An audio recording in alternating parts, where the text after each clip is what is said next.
आज हम आपको भगवान शंकर की बड़ी ही अद्भुत कहानी सुनाने जा रही हूँ। एक बार भगवान भोलेनाथ पृथ्वी लोक पर भ्रमण के लिए गए तो उन्होंने एक युवा को देखा। वह ईश्वर को दोष देता जा रहा था।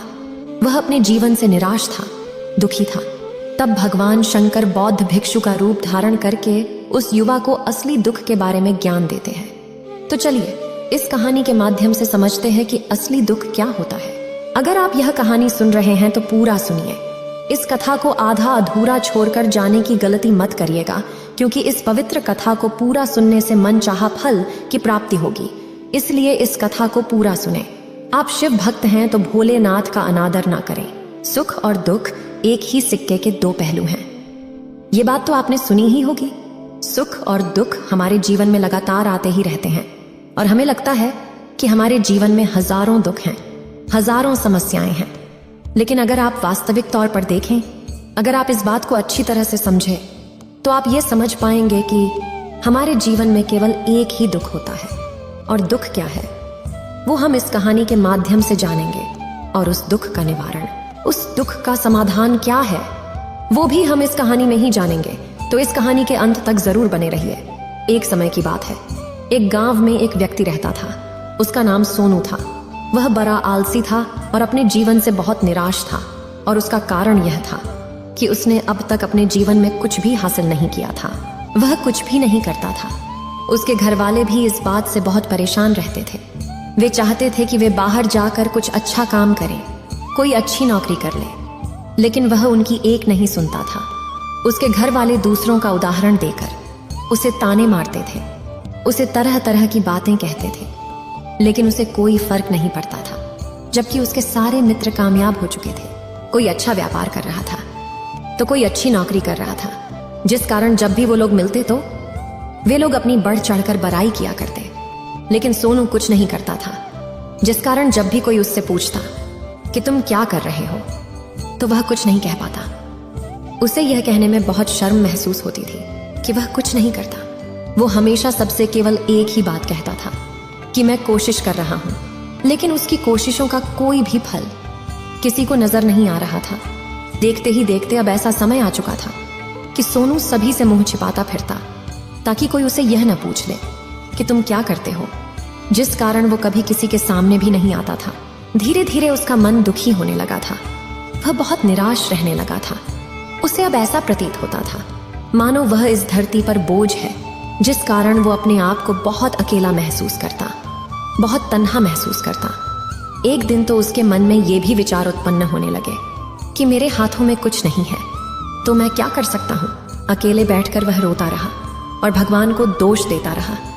एक दिन छुपता छुपाता वह घर से निकलकर कहीं जा रहा था। तभी उसने रास्ते में देखा कि एक बौद्ध भिक्षु लोगों को प्रवचन दे रहे हैं और प्रवचन में वह दुख की बातें कर रहे हैं। सोनू कुछ देर के लिए अपना मुंह छुपाकर वहीं पर खड़ा हो गया ताकि उसे कोई देख न ले, और चुपचाप वह उन भिक्षु की बातें सुन रहा था। बौद्ध भिक्षु सभी को प्रवचन में कह रहे थे कि दुख हमारा सबसे बड़ा साथी है। हमें दुख अपने जीवन के बारे में समझाता है और हमें सही जीने का तरीका बताता है। यह हमारे गुरु की तरह है, जिससे हमें सीखना चाहिए। आप चाहें तो अपने जीवन में अपने दुखों को अपना गुरु बना सकते हैं और उससे सीख सकते हैं, या फिर आप चाहें तो अपने दुखों पर बैठकर रो सकते हैं। लेकिन इससे आपको कोई लाभ नहीं मिलेगा, बल्कि आप दिन ब दिन और कमजोर होते जाएंगे, निराश होते जाएंगे। सोनू छुप छुप कर उन बौद्ध भिक्षु की ये सारी बातें सुन रहा था। जैसे ही उपदेश खत्म हुआ, वह उन बौद्ध भिक्षु के पास पहुंचा। उन्हें प्रणाम करके वह कहता है, हे महात्मा, अभी आप कुछ देर पहले दुख को गुरु बता रहे थे। आप कह रहे थे कि दुखों से हमें सीखना चाहिए, हमें उन्हें अपना गुरु बनाना चाहिए। लेकिन मैं भी तो अपने दुखों से परेशान हूँ, अपने जीवन से परेशान हूँ। मैंने अब तक जो दुख झेला है, मुझे तो कभी ऐसा प्रतीत नहीं हुआ कि मेरे दुख मुझे कुछ सिखा रहे हैं, बल्कि मुझे तो हमेशा यही लगता है कि वो मुझे पीड़ा दे रहे हैं, तकलीफ दे रहे हैं। पर दुख की पीड़ा बहुत भयंकर होती है। ऐसा लगता है अब इसके बाद हमारा जीवन समाप्त हो जाएगा, इसके बाद हमें कुछ नहीं मिलने वाला, और यहाँ तक कि हमें मृत्यु भी उसके सामने कम लगती है। जब लोग ताने मारते हैं, जब लोग ये कहते हैं कि तुम क्या कर रहे हो, तो मन को बहुत ठेस पहुंचती है। और मैं उनसे कुछ नहीं कह पाता। सोनू की ये सारी बातें सुनकर वो बौद्ध भिक्षुक सोनू से कहते हैं, बेटा तुम्हें क्या दुख है और तुम दुख के बारे में ऐसी बातें क्यों कर रहे हो? सोनू ने अपने ऊपर बीती हुई सारी बातें उन बौद्ध भिक्षु को बता दी और कहने लगा, हे महात्मा, क्या आपके पास मेरे दुख का कोई समाधान है? सोनू की यह बात सुनकर वो बौद्ध भिक्षु मुस्कुराने लगे और सोनू से कहते हैं, बेटा जब तुम्हारे जीवन में कोई असली दुख आए तब तुम मेरे पास आना, मैं इसका समाधान तुम्हें अवश्य बताऊंगा। उन बौद्ध भिक्षु की यह बात सुनकर सोनू थोड़ा सा अचरज में पड़ गया। उसे यह समझ नहीं आ रहा था कि क्या उसने अब तक जो दुख झेला है वह असली दुख नहीं है। उसने जो अब तक पीड़ाएं सही हैं, जो ताने सहे हैं, जो तकलीफें उठाई हैं, क्या वह असली दुख नहीं है? आगे वह मन ही मन अपने आप से कहता है कि जब मुझे मेरे अपने नहीं समझ पाए तो ये बौद्ध भिक्षु मुझे क्या समझेंगे। इतना सोचकर वह वहां से चला गया। सभी लोगों के ताने सुन सुनकर सोनू बहुत थक चुका था तो बहुत निराश हो चुका था, जिस कारण उसने निर्णय लिया कि वह अब कुछ करके दिखाएगा। उसने अपने पिता से थोड़ा सा रुपया लिया और उस रुपया से उसने एक व्यापार शुरू किया। उसके पिता बहुत खुश थे कि कम से कम मेरा बेटा कुछ करने का प्रयास तो कर रहा है, लेकिन उसे व्यापार में कोई सफलता नहीं मिल रही थी, जिस कारण वो बहुत ही हताश हो चुका था। वह बहुत निराश हो चुका था। उसे ये समझ नहीं आ रहा था कि वह क्या करे, किस तरह से अपने व्यापार को आगे बढ़ाए। तभी उसके पिता ने उससे कहा, बेटा कोई बात नहीं, इसी तरह से प्रयास करते रहो, आज नहीं तो कल सफलता अवश्य मिलेगी। सोनू ने अपने पिता की बात मानी और अपने व्यापार में और भी कड़ी मेहनत करने लगा। धीरे धीरे उसे सफलता मिलने लगी और फिर उसने रफ्तार पकड़ ली। देखते ही देखते केवल 3 सालों के अंदर वह एक बहुत बड़ा व्यापारी बन गया। अब उसके पास धन दौलत की कोई कमी नहीं थी। लोग जो उसे पहले नापसंद किया करते थे अब उसे पसंद करते थे, उसकी चिंता करते थे, उसके कार्यों की सराहना करते थे। उसके माता पिता भी अब अपने बेटे से बहुत खुश थे और उसकी सफलता से वे अत्यंत प्रसन्न थे। धीरे धीरे सोनू के मित्रों की संख्या लगातार बढ़ती जा रही थी। सोनू के कुछ मित्रों ने उसे यह भी सलाह दी कि उसे अपना व्यापार और तेजी से बढ़ाना चाहिए, उसे और फैलाना चाहिए। जब तुम आज केवल इस नगर के सबसे बड़े व्यापारी हो तब तुम इतना खुश हो, तुम्हारे साथ ये सारे लोग हैं। वहीं पर तुम सोचो कि जब तुम इस राज्य के सबसे बड़े व्यापारी बन जाओगे तब तुम्हारे यहाँ पर लोगों की भीड़ लग जाएगी। लोग तुमसे मिलने के लिए समय निकालेंगे। यहाँ तक कि इस राज्य का राजा भी तुमसे मिलना चाहेगा, तुम्हारी तारीफ करेगा, और यदि कभी ऐसी जरूरत आन पड़ी तो वह तुमसे धन भी उधार लेने के लिए अवश्य आएगा। सोनू को अपने दोस्त की यह बात बहुत पसंद आई। सोनू ने सोचा कि मेरे मित्र सही कह रहे हैं, मुझे अपने व्यापार को और बड़ा करना चाहिए और फैलाना चाहिए, तभी तो हर कोई मेरे बारे में जान सकेगा, हर कोई मुझे पहचानेगा। उसने बिना देरी किए अपने समय को बिना गवाए अपने व्यापार में और मेहनत करने लगा। लेकिन अब की बार उसके मन में धैर्य नहीं था, जिस कारण उसने कुछ अनुचित कदम उठाए ताकि उसका व्यापार जल्दी से जल्दी और बड़ा हो जाए। उसने कई लोगों से अधिक मात्रा में धन उधार ले लिया, जिससे उसके ऊपर अब काफी ऋण हो चुका था। और इतना ही नहीं, वो यहाँ पर नहीं रुका। उसने अधिक से अधिक मुनाफा कमाने के चक्कर में अपने माल की गुणवत्ता को भी खराब कर दिया, जिससे अब उसके माल में वह बात नहीं रह गई थी जो पहले हुआ करती थी। लेकिन वह अपने मित्रों की बात सुनता रहा। जैसा उसके मित्र कहते थे वो वैसा ही करता चला जा रहा था। यहाँ तक कि उसने अपने व्यापार को और भी तीव्रता से बढ़ाने के लिए अपने दूसरे छोटे व्यापारियों के खिलाफ षड्यंत्र भी रचने शुरू कर दिए, जिस कारण उसके मन में अब पहले जैसा वह सुकून नहीं था। उसे अब रातों को नींद नहीं आती थी। वह केवल एक ही विचार में लगा रहता था कि किस तरह से उसका व्यापार पूरे राज्य में फैल जाएगा और वह इस राज्य का सबसे बड़ा व्यापारी बन जाएगा, जिस कारण वह दिन रात केवल इसी मेहनत में लगा रहता, वह किसका व्यापार जल्दी से जल्दी और बड़ा हो जाए। हालांकि उसके पास अब सब कुछ था, धन दौलत, अच्छा घर, गाड़ियां, नौकर चाकर, सभी सुख सुविधाएं। लेकिन उसके बावजूद भी वह उन चीजों का लाभ नहीं उठा पा रहा था, क्योंकि उसका पूरा ध्यान केवल अपने व्यापार को और उन्नति पर ले जाना था। एक दिन सोनू अपने रथ पर बैठकर एक मार्ग से होकर गुजर रहा था। तभी रास्ते में उन्हें गुरुवर का आश्रम पड़ा। ये देखकर वह उन बौद्ध भिक्षु के पास गया और बौद्ध भिक्षु से कहने लगा, हे हे महात्मा, आपने कहा था कि जब मेरे जीवन में कोई असली दुख आए तब मैं आपके पास आऊं। इस कारण मैं यहाँ पर आया हूँ। आज मैं बहुत दुखी हूँ। मैं रातों को सो नहीं पाता। मेरे पास सब कुछ होते हुए भी मैं उनका लुत्फ नहीं उठा पाता। उसने अपनी सारी बातें एक एक करके उन बौद्ध भिक्षु को बता दी। तभी वह बौद्ध भिक्षु सोनू से कहते हैं, बेटा, जब तुम पहली बार आए थे तब भी तुम बहुत दुखी थे, लेकिन तब तुमने अपने दुख से क्या सीखा था? इसके जवाब में सोनू उन बौद्ध भिक्षु से कहता है, हे महात्मा, जब मैं अपने जीवन में कुछ नहीं कर पा रहा था तब मैंने अपने दुखों से यह सीखा था कि केवल सोचने मात्र से कुछ नहीं होगा। उसके लिए हमें कुछ करना भी पड़ेगा, और केवल कोई कर्म करना ही हमें सफल नहीं बनाता, बल्कि उस कर्म को उसके अंजाम तक पहुंचाना हमें सफल बनाता है। फिर चाहे रास्ता कैसा भी हो, फिर चाहे परिस्थितियां कैसी भी क्यों ना हो, फिर चाहे कितनी ही बाधाएं आपके रास्ते में क्यों ना आ जाएं, चाहे ऐसा क्यों ना लगने लगे कि अब आपके जीवन में कुछ नहीं बचा और आप कुछ नहीं कर सकते, तब भी हौसला बनाए रखो, उम्मीद न छोड़े और अपने कार्य पर डटे रहो, यह सोचकर कि जब तक मैं अपने कार्य को सफल नहीं कर लेता, जब तक मैं अपने लक्ष्य तक नहीं पहुंच जाता, तब तक मैं इस कार्य को करता रहूंगा। मैं इस कार्य में अवश्य सफल होकर ही रहूंगा।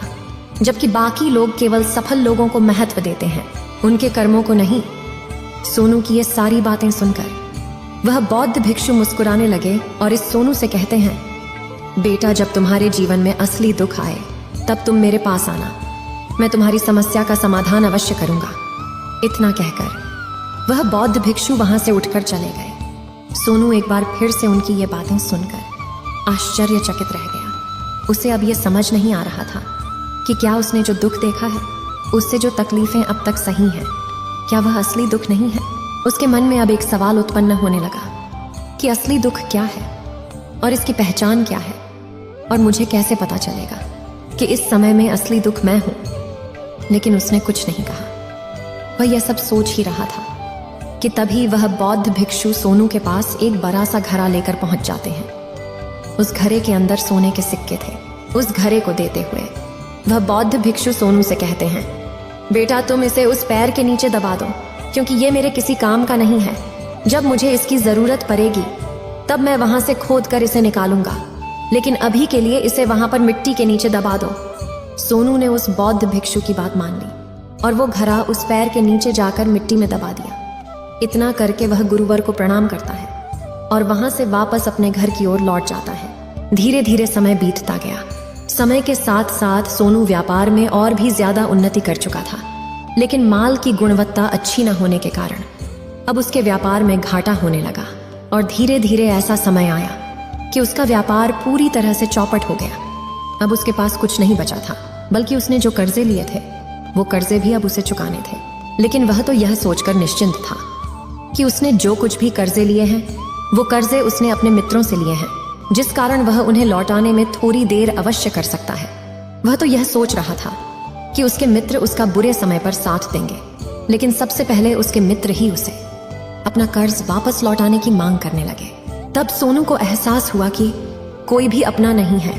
उसने अपने मित्रों से उस कर्ज को लौटाने के लिए थोड़ी सी मोहलत मांगी, लेकिन सोनू के किसी भी मित्र ने उसे कर्ज लौटाने के लिए वह मोहलत नहीं दी, बल्कि वे लोग उसे जान से मारने की धमकी देने लगे। अपने मित्रों के मुंह से यह सब सुनकर सोनू बहुत ही आश्चर्यचकित रह गया। वह जो कुछ सोच रहा था सब कुछ उल्टा पड़ गया। जिस व्यापार के चलते उसके इतने मित्र बने थे, इतने शुभ चिंतक बने थे, वे सब उससे दूर जाने लगे थे।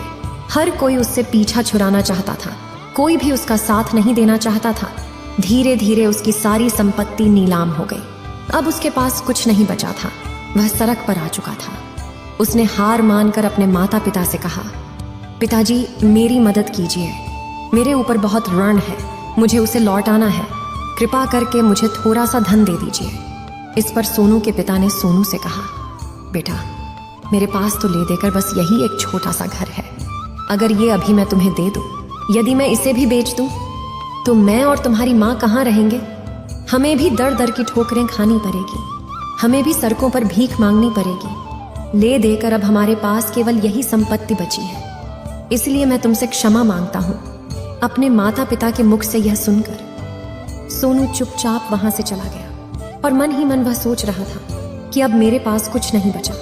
जो था वह तो सब लुट गया, बर्बाद हो गया। अब मैं जीकर क्या करूंगा? अब मेरे पास केवल एक ही रास्ता है जिससे मैं अपने कर्जदारों से अपना पीछा छुड़ा सकता हूं। यह सोचता हुआ वह एक ऊंची पहाड़ी की ओर पहुंचा।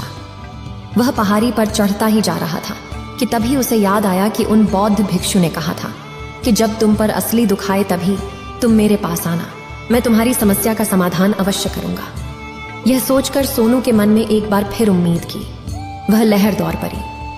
सोनू तुरंत दौड़ता हुआ उन बौद्ध भिक्षु के पास पहुंचा और सोनू ने उन्हें प्रणाम करके अपने ऊपर बीती हुई हर एक बात उन्हें बता दी और कहने लगा, हे महात्मा, आपने कहा था कि जब मेरे ऊपर असली दुख आएगा तब आप उसका समाधान अवश्य करेंगे।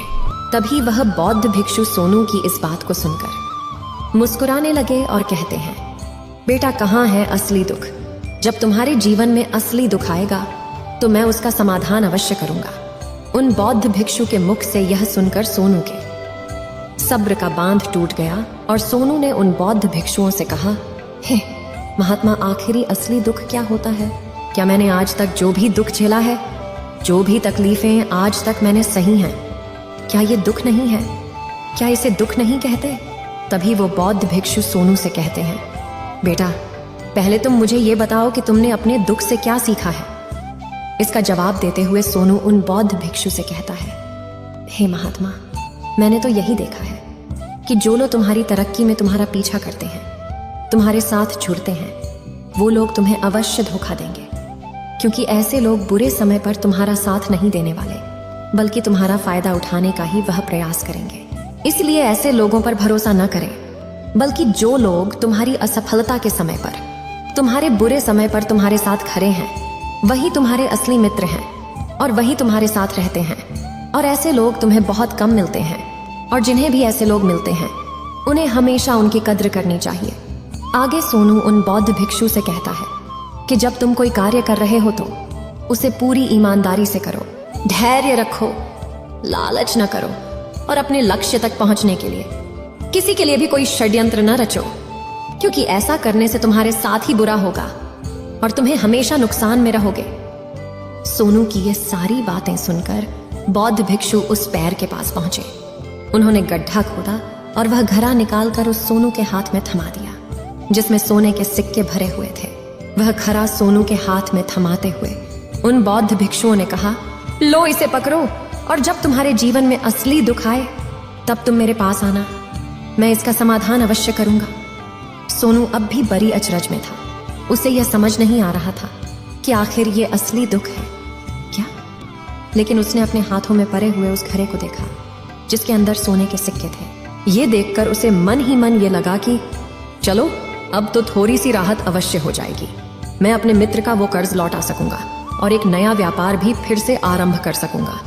जिस कारण उसने उन बौद्ध भिक्षुओं को प्रणाम किया, उनका धन्यवाद किया और वहां से चल पड़ा। सोनू ने उस सोने के सिक्कों से सभी का कर्जा लौटा दिया और अपने लिए एक बार फिर से नया व्यापार शुरू किया।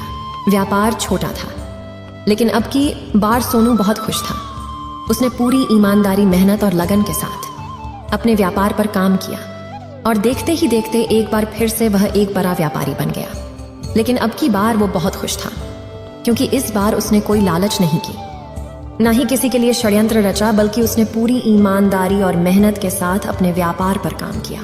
लेकिन जैसे जैसे आप धनी होते जाते हैं, जैसे जैसे आप अमीर बनते जाते हैं, आपके मन में एक डर और उत्पन्न होने लगता है, और वह अपनी दौलत को न खो देना, जिस कारण आप लोग दान करना शुरू कर देते हैं, पुण्य करना शुरू कर देते हैं, लोगों की मदद करते हैं, ताकि आपके जीवन में कभी कोई दुख ना आए। लेकिन यह जीवन सुख और दुख का संगम है, जिस कारण हर किसी को सुख और दुख से होकर गुजरना ही पड़ता है। इसी वजह से एक बार फिर से सोनू के जीवन में एक और दुख उत्पन्न हुआ। अब की बार उसके माता और पिता दोनों की मृत्यु हो गई। सोनू अपने माता पिता से बहुत प्रेम करता था, जिस कारण उसके मन को बहुत गहरा आघात पहुंचा। जब आखिरी बार वह उन्हें देख रहा था तो उसके मन में हजारों सवाल उत्पन्न होने लगे। वह अपने घर लौटा। घर लौटकर उसने देखा कि जिस संपत्ति के लिए वह हमेशा लड़ते झगड़ते रहते थे, आज उसकी देखभाल के लिए कोई नहीं था। उसके माता पिता ने जो भी मेहनत की, जो भी अपने जीवन में इकट्ठा किया, सब यही रह गया। लेकिन अब सब कुछ खत्म हो चुका था और सोनू का मन अब बहुत बेचैन हो रहा था। उसके मन में हजारों सवाल उत्पन्न हो रहे थे और वह अपने आप को बहुत अकेला महसूस कर रहा था। उसे बहुत खाली सा महसूस हो रहा था। उसने इधर उधर देखा लेकिन उसे कुछ समझ नहीं आया। तभी उसे उन बौद्ध भिक्षु की याद आई। वे तुरंत ही भागा उन बौद्ध भिक्षु के पास पहुंचा। उसे देखते ही उन बौद्ध भिक्षु ने सोनू से सवाल किया और कहा, क्या बात है बेटा, क्या कोई फिर से दुख आन पड़ा है? तभी सोनू ने कहा, नहीं गुरुदेव, अब तो सब ठीक है, लेकिन आज मेरे माता पिता की मृत्यु हो गई और मैं बहुत अकेला महसूस कर रहा हूँ। मैं बहुत दुखी महसूस कर रहा हूँ, जैसे कुछ खाली सा है, जैसे कुछ अकेलापन सा। तभी वह बौद्ध भिक्षु सोनू से कहते हैं, बेटा, इसमें दुखी होने वाली बात क्या है? यह तो जीवन है, एक दिन तो सभी को जाना है। यहाँ पर कोई भी रहने नहीं आया और ना ही कोई रहेगा। हम सब एक ना एक दिन मृत्यु को प्राप्त हो ही जाएंगे और मृत्यु कब आएगी ये किसी को नहीं पता। हो सकता है कि तुम्हारी मृत्यु कल ही हो जाएगी या फिर आज और अभी। यह सुनकर सोनू आश्चर्यचकित रह गया। उसने उन बौद्ध भिक्षु से कहा, हे महाराज, आप ये क्या कह रहे हैं? मैं तो अभी जवान हूँ और मुझे तो अभी अपनी पूरी उम्र जीना है। मैं तो जीना चाहता हूँ, कुछ करना चाहता हूँ, और आप कह रहे हैं कि मैं कभी भी मृत्यु को प्राप्त हो सकता हूँ। इस पर वो बौद्ध भिक्षु सोनू से कहते हैं, बंदे, इस भ्रम में मत रहना कि मृत्यु केवल बूढ़े को आती है। बूढ़ों के सामने तो उनके जवान बच्चे तक मर जाते हैं। मृत्यु कभी किसी की उम्र देखकर नहीं आती और ना ही किसी को बताकर आती है। उन बौद्ध भिक्षु के मुख से ये सारी बातें सुनकर सोनू और भी ज्यादा बेचैन हो गया और वो चुपचाप वहां से चला गया। उसके मन का वो खालीपन अब भी वैसे ही था। वह भी अपने आप को बहुत अकेला महसूस कर रहा था। उसके बाद से उसका मन अपने व्यापार में भी नहीं लगता। जब भी वह कोई कार्य करता तो उसके मन में ढेर सारे प्रश्न उठने लगते हैं। वो क्या कर रहा है, क्यों कर रहा है, और उसने इस कार्य को क्यों किया? उसके मन में अब एक और प्रश्न उत्पन्न होने लगा था, क्या हम यहाँ पर केवल इसीलिए आते हैं कि इस जीवन को भोगे और एक दिन मृत्यु को प्राप्त हो जाए? वह यह समझ नहीं पा रहा था कि जीवन का असली मतलब क्या है। उसने कई विद्वानों से पूछा, अपनी तरफ से जो मुमकिन हो सकता था खोजबीन की, लेकिन उसे कोई भी जवाब नहीं मिल पा रहा था। और जब उसे कोई जवाब नहीं मिला तो उसका दुख और भी बढ़ गया, जिस कारण उसके मन की बेचैनी और भी बढ़ चुकी थी और उसे यह समझ नहीं आ रहा था कि वह क्या करे, कहाँ जाए, किससे पूछे। तभी उसे फिर से उन बौद्ध भिक्षु की याद आई। वे एक बार फिर से उन बौद्ध भिक्षु के पास पहुंचा और उसने अपने मन की सारी बातें उन गुरुवर को बता दी। तभी वो बौद्ध भिक्षु मुस्कुराने लगे और सोनू से कहते हैं, बेटा, आज पहली बार तुम्हारे जीवन में असली दुख उत्पन्न हुआ है। वास्तव में तो यही है जिसे हम दुख कह सकते हैं, जो दुख कहलाने लायक है कि हमें पता ही नहीं हम क्या कर रहे हैं, कहाँ जा रहे, क्यों जा रहे हैं, वो कौन है, क्या है, क्यों है, हम क्या करना चाहते हैं।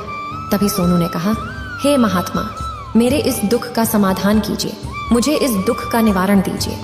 तभी वह बौद्ध भिक्षु सोनू से कहते हैं, हम सबके अंदर क्रोध, लालच, लोभ जैसी कई वासनाएं हमारे अंदर घर करके बैठ जाती हैं, जिस कारण हम अपने जीवन को टुकड़ों में जीते हैं और हमारी चेतना कभी एक नहीं हो पाती। हम कभी एक जगह सोच नहीं पाते, समझ नहीं पाते और हमारी ऊर्जा शक्ति भी पूरी तरह से छिन्न भिन्न हो जाती है। और आजकल के इस दौर में हमारे पास तो इतना भी समय नहीं कि हम एक पल निकाल करके, एक पल के लिए मूड कर अपने आप को देख सकें, अपने आप को समझ सकें। वास्तविकता में हर कोई यहाँ पर अपने जीवन भर केवल दुख दुख कहकर चिल्लाता रहता है। उसका समाधान निकालने का हर मुमकिन प्रयास करता है, लेकिन जिसे हम दुख समझते हैं वह तो दुख है ही नहीं, तो इसका समाधान आपको कहाँ से मिलेगा। ये तो परिस्थितियां हैं जिसके कारण हम अपने आप को दुखी समझते हैं, अपने आप को तकलीफ में समझते हैं। जैसे हम एक परिस्थिति से निकलते हैं, हम किसी दूसरी परिस्थिति में फंस कर रह जाते हैं। जिस प्रकार हम पहली समस्या का सामना करते हैं, उसी प्रकार हम दूसरी समस्या का भी सामना करते रह जाते हैं। और जब हम इन परिस्थितियों से हार मान लेते हैं, जब हमें लगता है कि अब कोई रास्ता नहीं बचा, तब हमारे सामने हमें केवल एक ही रास्ता नजर आता है और वह है मृत्यु। लेकिन यह कोई समाधान नहीं है, ये कोई रास्ता नहीं है। इसलिए यदि आप सचमुच अपनी समस्याओं का समाधान चाहते हैं तो अपने आप को इकट्ठा करना सीखें। अपनी ऊर्जा को इस संसार में वापस कीजिए, उसे एक कर और अपने ऊपर ध्यान लगा। मृत्यु से पहले अपने आप को पहचानो, अपने आप को जानो, अपने आप को बिखरने न दो। तभी सोनू उन बौद्ध भिक्षु से कहता है, हे महाराज, तो क्या हमें इस जीवन को नहीं जीना चाहिए? क्या हमें अपनी इच्छाओं को नहीं पूरा करना चाहिए? तभी वह बौद्ध भिक्षु सोनू के इस सवाल का जवाब देते हुए कहते हैं कि हमें किसी से भी लगाव नहीं रखना चाहिए, हमें अपनी इच्छाओं को मार देना चाहिए, हमें संपत्ति इकट्ठा नहीं करनी चाहिए, क्योंकि हम मनुष्य की इच्छाएं, कामनाएं, वासनाएं ऐसे होती हैं जैसे मानो कि एक पर्वत से गिरता हुआ झरना, जिस पर किसी का नियंत्रण नहीं है सिवाय देखते रहने के और परेशान होने के। लेकिन जब तुम अपने ऊपर ध्यान देने लगते हो तब तुम अपने आप को पहचान जाते हो, समझ जाते हो, तब तुम इस पर नियंत्रण पा सकते हो। तब इच्छाएं भी तुम्हारे वश में होती हैं और फिर तुम चाहो तो उन इच्छाओं पूर्ति भी अवश्य कर सकते हो। गुरुदेव की ये सारी बातें सुनकर सोनू ने गुरुदेव से कहा, हे महाराज, आपका बहुत बहुत धन्यवाद। आपने मेरी सबसे बड़ी समस्या का समाधान आज कर दिया है। मैं आज से अपने आप को एकत्रित करूंगा। गुरुदेव, मानव शरीर में बहुत ऊर्जा है, बहुत शक्ति है, पर वह बेकार के कामों में लग जाती है, जिस कारण हमारा जीवन भी बेकार की चीजों में लगा रहता है। लेकिन हम कभी भी इस पर अपना ध्यान नहीं देते, हम कभी भी अपनी ऊर्जा को केंद्रित नहीं करते, अपने ऊपर कभी ध्यान नहीं देते। हमारा जीवन भी कुछ ऐसा ही है। हम अपने जीवन में हमेशा अपने आप से ऊपर वाले से सवाल करते रहते हैं कि हमारे जीवन में इतना दुख क्यों है। हम सभी के मन यह सवाल तो अवश्य ही उठता है और इसका जवाब है कि वह ईश्वर यह चाहता है कि हम अपने जीवन के अंतिम दुख तक पहुंच सकें, उस गहराई तक पहुंच सकें जहां पर हमें यह पता चल सके कि हमने अभी तक अपने आप को नहीं जान, अपने आप को नहीं पहचाना। मानव शरीर के अंदर जो ऊर्जा है, जो शक्ति है, उसके बारे में हम अभी तक नहीं जानते।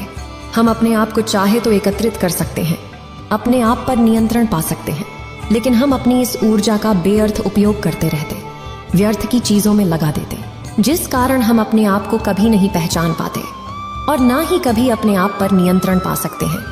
लेकिन यदि आप अपने आप को जानना चाहते हैं, अपने आप को पहचानना चाहते हैं, तो पहले आपको खुद को एकत्रित करना होगा, अर्थात ध्यान लगाना होगा।